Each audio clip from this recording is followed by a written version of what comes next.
வணக்கம் dear students. இந்த வீடியோவில் நீட் 2026 கொஸ்டின் பேப்பர் எப்படி இருக்குது அப்படிங்கிறத நம்ம பார்க்கலாம். அதோட ட்ரெண்டு, எப்படி கொஸ்டின்ஸ் கேட்டிருக்காங்க, என்ன மாதிரியான விஷயங்கள் அதில் இருக்குது அப்படிங்கிறத பார்க்கலாம் ஆக்சுவலாக. ஸோ கொஸ்டின் பேப்பர் பார்த்துட்டு எல்லோரும் வெளில வந்தோடனே ஃபஸ்ட்டு ரியாக்ஷன், ஓகே, ஸ்டூடெண்ட்ஸோட ஃபஸ்ட் ரியாக்ஷன் என்னவாக இருந்தது அப்படின்னா ஈஸி அப்படிங்கிற மாதிரி தான் சொல்லியிருந்தாங்க. ஏன்னா பிகாஸ் வந்து நம்ம ஸ்டூடெண்ட்ஸ்க்கு வந்து பயாலஜி ஈஸியாக இருந்துட்டாலே வந்து கொஸ்டின் பேப்பர் ஈஸி அப்படிங்கிற ஒரு மைண்ட் செட்டுக்கு வந்துடுவாங்க. ஸோ ஆக்சுவலி வந்து பயாலஜி 2025 கம்பேர் பண்ணும்போது 2026 நேற்று பேப்பர் வந்து ஈஸி தான்.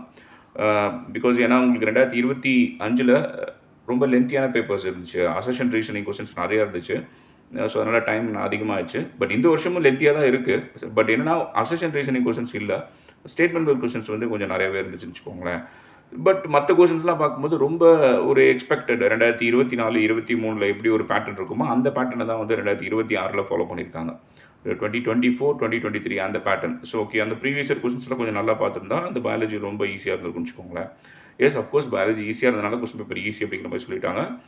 உங்களுக்கு வெயிட்டேஜ் வந்து பார்த்திங்கன்னா 11th 12th ஈக்குவலாக வெயிட்டேஜ் கொடுத்துருக்காங்க பயாலஜியை பொறுத்த வரைக்கும். ஒன்றும் பெரிய டிஃப்ரென்ஸ் வந்து இல்லை. ஸோ பயாலஜி ஈஸி அப்படின்னோடனே நம்ம எல்லாருக்குமே வந்து ஒரு ஒரு ஸ்டூடெண்ட்ஸ் வந்து கொஞ்சம் ஹாப்பி. தென் அதே மாதிரி ஃபிசிக்ஸுமே பார்த்தீங்க அப்படின்னா 2025 கம்பேர் பண்ணும்போது ஃபிசிக்ஸ் வந்து ஈஸி. பட் ஆக்சுவலாக என்ன, ஈஸி டு மாடரேட் அப்படின்னு சொல்லலாம். வந்து 10 கேள்வி வந்து ரொம்ப ஈஸியாக இருந்ததாகவும், மீடியமாக ஒரு 30-34 கேள்வி இருந்தது. அண்ட் டஃப்பாக வந்து ஒரு 1-2 கேள்வி தான் இருந்துச்சு அப்படிங்கிற மாதிரி சொன்னாங்க. ஸோ இப்போ ஃபிசிக்ஸ் வந்து இந்த வருஷம் ரொம்ப ரொம்ப ஒரு பெரிய ஷாக்காக இருக்கும் எப்போதுமே. பட் ஃபிசிக்ஸ் வந்து இந்த வருஷம் வந்து கொஞ்சம் ஈஸி டு மாடரேட்டாக தான் இருந்திருக்கு அப்படிங்கிற மாதிரி சொல்லியிருக்காங்க வென் கம்பேர் டு கெமிஸ்ட்ரி. இப்போ இந்த வருஷம் வந்து ட்விஸ்டே வந்து பார்த்திங்க அப்படின்னா கெமிஸ்ட்ரியில் தான் வச்சுருக்காங்க. ஸோ இந்த வருஷம் வந்து ஒரு ஒரு ஒரு வேரியேஷன்ஸ் வந்து எதனால் இருக்கும் அப்படின்னா கெமிஸ்ட்ரியில் தான் இருக்கும். கெமிஸ்ட்ரி வந்து உங்களுக்கு வந்து ஒரு மாடரேட் டு டஃப்னே சொல்லலாம்னு வச்சுக்கோங்களேன். சில ஃபிசிக்கல் கெமிஸ்ட்ரி கொஸ்டின்ஸ்லாம் வந்து கொஞ்சம் நியூமெரிக்கல்ஸ் அதிகமாக இருந்ததாகவும், லென்த்தி கேல்குலேஷன் பார்ட் அதிகமாக இருந்ததாகவும் சொல்கிறாங்க. ஸோ இப்போ biology easy but lengthy, chemistry வந்து மாடரேட் டு டஃப். ஓகே, டஃப்னே சொல்லலாம். சரி, நிறைய பேர் வெளியில் இப்போ இனிமேல் தான் டிஸ்கஸ் பண்ணுவாங்க. பேப்பர் ஆக்சுவலாக உள்ளே போய் பார்க்கும்போது தான் அதில் என்னென்ன ஆன்சர் கீ வச்சு செக் பண்ணும்போது தான் அதில் இவ்வளோ இருக்கா அப்படிங்கிறத வந்து ஃபீல் பண்ணும்போது அதை ஃபீல் பண்ணுவாங்க. ஸோ கெமிஸ்ட்ரி வந்து is moderate to tough, physics வந்து is easy to moderate. So paper on the whole வந்து நம்ம 2025 கம்பேர் பண்ணும்போது ஈஸி தான். ஸோ அந்த மாற்று கருத்து கிடையாது. பட் 2024 அதுக்கு முன்னாடி ஒரு வருஷம் 2024 ரொம்ப ரொம்ப ஈஸியான பேப்பர். 720 நிறைய பேர் வாங்கியிருந்தாங்க. ஸோ அந்த பேப்பரை கம்பேர் பண்ணும்பொழுது 2026 கொஞ்சம் டஃப் தான். ஸோ வந்து அப்போ இது 2024க்கும் 2025க்கும் நடுவில் நம்ம ரேங்க் கொடுக்கணும். இப்போ 2025க்கு வந்து ரேங்க் வந்து ஒரு 10க்கு 4 மார்க்கு கொடுத்துருந்தோம். ஏன்னா பிகாஸ் அவ்வளோ டஃப்பாக இருந்துச்சு. One of the toughest paper in NEET history. So 4 mark கொடுத்துருந்தோம் அப்படின்னா 2024 ரொம்ப ஈஸி. அது வந்து உங்களுக்கு 10 out of 10 ஈஸி இதில் கொடுக்கலாம். இது வந்து பார்த்திங்க அப்படின்னா நடுவில் முடியும். ஒரு 4 இதில் ஒரு 10னா ஒரு 7 மார்க், 7 ரேங்க், 7 out of 10 அந்த மாதிரி இருக்குன்னு வச்சுக்கோங்களேன். ஸோ இதுதான் பேப்பரோட லெவல். ஸோ பேப்பரோட லெவல் இப்படி இருக்கும் பொழுது உங்களுக்கு கட் ஆஃப் எப்படி முடியும்னா, கட் ஆஃப் வந்து இப்போ நம்ம வந்து எதுவுமே ஈஸியாக ப்ரிடிக்ட் பண்ண முடியாது. ஏன்னா பிகாஸ் வந்து கட் ஆஃப் வந்து டிட்டர்மைன் பண்ணுறது வந்து total number of seats 1, okay, number 2 வந்து the number of candidates appeared, எவ்வளோ பேர் எழுதுகிறாங்க அப்படிங்கிறத பொறுத்து இருக்குது. 3வது வந்து அந்த பேப்பரோட லெவல். ஸோ இது 3ஐயும் கம்பேர் பண்ணி தான் நம்ம வந்து மூணுமே வந்து அந்த கட் ஆஃபை வந்து டிட்டர்மைன் பண்ணுறது. கட் ஆஃப்ங்கிறது என்ன, யாருக்கு எந்த மார்க்கு கடைசி தீருதோ அதான கட் ஆஃப். ஸோ அப்போ உங்களுக்கு வந்து இந்த 3 விஷயந்தான் அந்த மார்க் வந்து டிசைட் பண்ண வச்சுக்கோங்களேன். ஆன் த ஹோல் எப்படி முடியும் அப்படின்னா 2025 மாதிரி ரொம்ப லோ கட் ஆஃப், அதாவது ரொம்ப லோ மார்க் இருக்காது. ஏன்னா பிகாஸ் 500 ரேஞ்சில் 503, 505 அந்த ரேஞ்சில் வந்து பிசிக்கு வந்து நம்ம ஸ்டேட்டை வந்து முடிஞ்சிச்சு. பட் இதே 2024 பார்த்திங்க அப்படின்னா கிட்டத்தட்ட 619 அந்த மாதிரி இருந்துச்சு. ஸோ அவ்வளோ ஹை மார்க்ஸு. 2025 கான்ட்ராக்டரியாக ஒரு 100 மார்க் குறைஞ்சிது. பட் என்னென்னா இது சம்வேர் அரௌண்ட் பிட்வீன் ரெண்டுக்கும் நடுவில் முடியும்.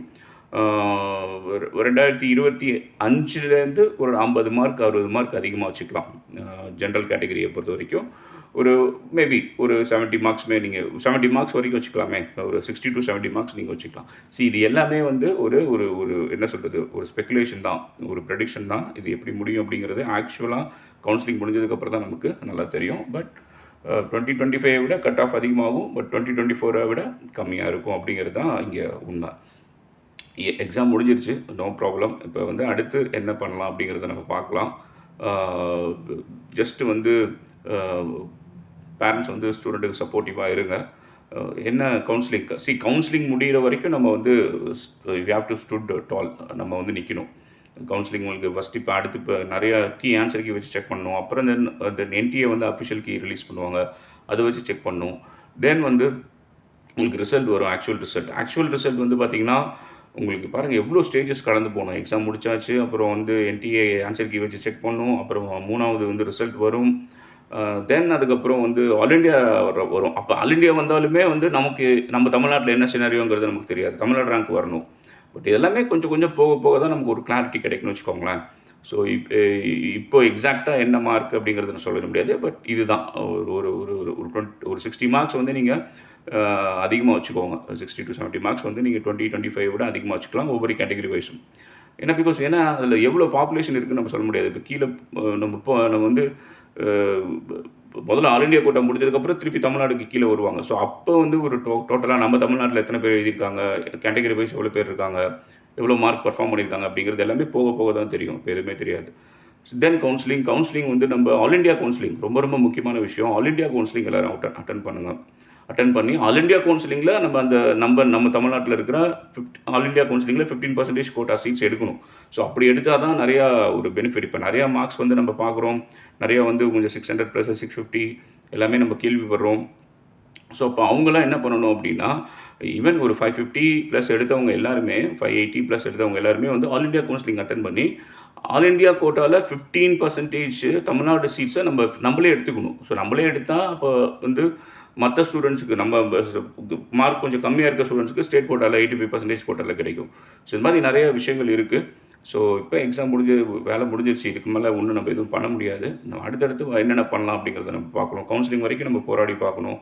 சப்போஸ் வந்து இல்லை நான் திரும்ப ரிப்பீட் பண்ணுறேன் அப்படிங்கிறது நம்ம அடுத்த டிசிஷன் அதை அப்புறமேட்டு எடுக்கணும். இல்லை நம்ம வந்து நான் ஆயுர்வேதா, யுனானி, சித்தா, ஹோமியோபதி ஸோ அதில் போகிறதுக்கு ட்ரை பண்ணணும். ஆல் இண்டியா கவுன்சிலிங்லேயே வெட்டினரி ட்ரை பண்ணலாம். ஸோ இந்த மாதிரி மல்டிபிள் ஆப்ஷன்ஸ் நம்மக்கிட்ட இருக்குது. ஸோ இந்த எல்லா ஆப்ஷன்ஸையும் நம்ம ஓப்பனாக வச்சுக்கணும். அதுக்கு தகுந்த மாதிரி நம்ம வந்து என்ன பண்ணணும் அப்படின்னா, அடுத்தடுத்த ஸ்டெப்ஸை வந்து நம்ம எடுக்கணும். மார்க் வச்சுட்டு உட்காந்துட்டு நம்ம ஃபீல் பண்ணிக்கிட்டு ஐயோ போச்சேன்னு இப்போ ஃபீல் பண்ணுறதுல எந்த ஒரு அர்த்தமும் கிடையாது. ஒரு ஹைலி காம்படிட்டிவ் எக்ஸாமினேஷன். ஸோ இதை வந்து அவங்க ஸ்டூடெண்ட்ஸ் வந்து ஒரு மெட்ரிக் பேக்ரவுண்ட்லேருந்து ஸ்டேட் போர்ட் சிலபஸில் படிச்சுட்டு ஒரு 1 இயர் ரிப்பீட் பண்ணி ஒரே வருஷத்தில் 2 வருஷ பாடத்தையும் சிபிஎஸ்சி, என்சிஆர்டி ரெண்டுத்தையும் படித்து மனப்பாடம் பண்ண முடியாது. படிக்கணும், புரிஞ்சுக்கணும், அப்ளை பண்ணணும், நிறையா ப்ராப்ளம் சால்வ் பண்ணணும், மேத்தமெட்டிக்கல் நாலேஜ் இருக்கணும், அப்ளிகேஷன் ஓரியன்டாக திங்க் பண்ணணும். 12 இயர்ஸாக அவங்க யோசிக்காத ஒரு விஷயத்த இப்போ பண்ணும்பொழுது உங்களுக்கு கொஞ்சம் ஹார்டாக தான் இருக்கும். Especially those are come from state board background. So அது ரொம்ப கஷ்டம் தான். ஸோ அவங்களுக்கு சேலஞ்சிங் தான். ஸோ அவங்களுக்கு இன்னொரு ஆப்பர்ச்சுனிட்டி நம்ம கொடுக்கலாம், தப்பு கிடையாது. அண்ட் மோரோவர் ஸ்டேட் போர்ட் சிலபஸில் படித்தவங்களுக்குமே காம்படிஷன் நீங்கள் வந்து பயங்கரமான காம்படிஷன். அவ்வளோ பேர் பரீட்சை எழுதுகிறாங்க ஒரு குறைஞ்ச சீட்டுக்கு.